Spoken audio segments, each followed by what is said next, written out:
Ukraine's military commanders say the intense fighting in the city of Bakhmut is going yard by yard, and Ukrainian fighters are even jumping into enemy trenches. As Russian forces led by the mercenary Wagner Group continue to assault from multiple directions, more than 230 Russian soldiers were killed in the last 24 hours, according to both Ukrainian and Western sources. In Russia, a group of wives and mothers are protesting President Vladimir Putin. They are demanding that he stop sending their loved ones, quote, to the slaughter. I want to bring in Ambassador William Taylor. He is the former U.S. ambassador to Ukraine. He is now the vice president for Russia and Europe at the U.S. Institute of Peace. Ambassador, thank you for being with us. And, you know, we see here the U.S. and Western allies publicly saying that it would be wise of Ukraine to get out of Bakhmut, save the ammunition and other resources for other battles. Clearly, something is factoring into President Zelensky's calculus here that isn't factoring into that advice. What is it? What it is, Brianna, is the advice of President Zelensky's generals, for whom he has great respect.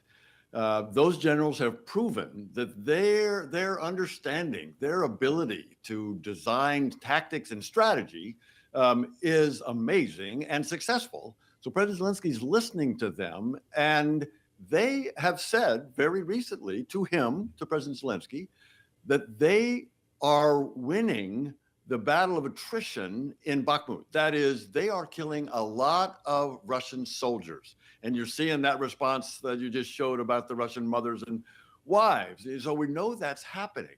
And while that battle is taking place at Bakhmut, the Ukrainians, again, those two generals, General Zaluzhny and General Syrsky, they are putting together a counteroffensive. And the longer they can tie up the Russian military in Bakhmut, the better they have, the better chances they will have to succeed on this counteroffensive.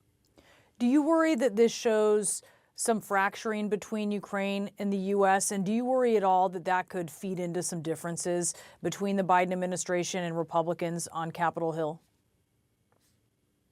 I don't, Brianna, I don't. The question that our military, that General Milley and indeed the president have all said is those decisions on the military application, the military decisions, tactics, those are Ukrainians. They're obviously the best place to make these decisions. So I don't think there's any difference between the Ukrainians and the Americans on this. The Americans we have been very supportive of all these weapons. What is necessary for that counteroffensive to win, to succeed, is for these weapons to continue, indeed, even accelerate. You mentioned the Republicans in Congress. I've been impressed at the bipartisan support for all of these weapons packages, as all of these assistance packages. It's been bipartisan over and over and over. Yes, there are some voices from some parts of Congress, but by and large, you have the serious Republicans who are strongly supporting the Ukrainians, and I think that will continue. What are you expecting here for the spring? I'm expecting the Russians to culminate, as they say. This is as much as they're going to get. Avril Haines made this same point last week. That is, they don't have the ability. The Russians don't have the ability to push further. They've gone as far as they can. Now they're trying to hold it. They haven't even taken Bakhmut, as we just talked about.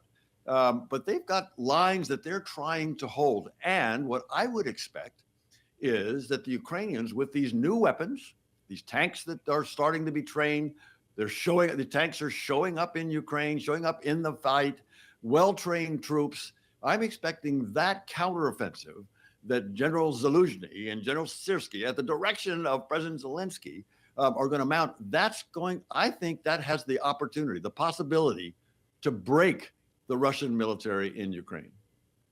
All right, we'll be seeing here in the months ahead. Ambassador, it's always great to get your perspective. Thank you so much. The fight for the eastern city of Bakhmut is happening around the clock and, of course, in close quarters as well. One Ukrainian commander saying that his fighters are literally jumping feet first into Russian trenches to push them out, and gun battles are playing out just meters apart. Ukrainian and Western officials say the Wagner military company is taking heavy losses, but there is no end in sight to the battle for the city, or, of course, as we've pointed out many times before, for the war as a whole.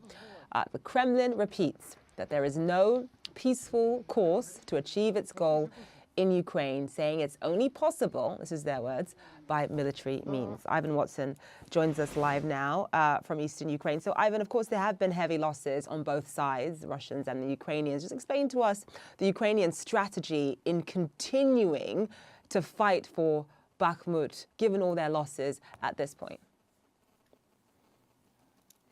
Well, Ukrainian commanders will argue that by holding on to this city, that they are bleeding out Russian forces or the Wagner mercenary group, and that they are buying time for Ukraine to prepare its forces for some kind of impending counteroffensive. And of course, we don't know when that will take place.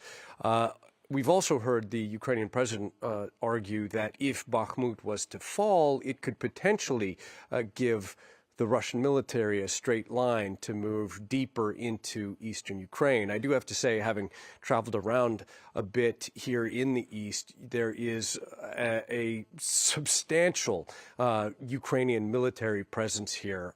It is enormous.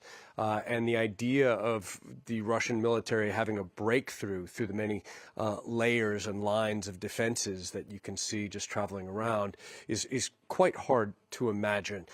This grinding, ongoing war is taking place not only in Bakhmut, where the fighting is furious and at very close quarters, but here in this region where I am, where you can just hear kind of artillery from both sides, just the constant rumble of that artillery.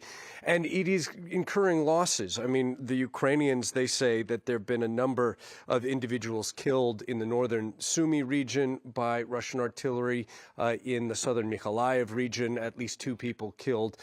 In an eastern town called Avdiivka, at least 1 person killed.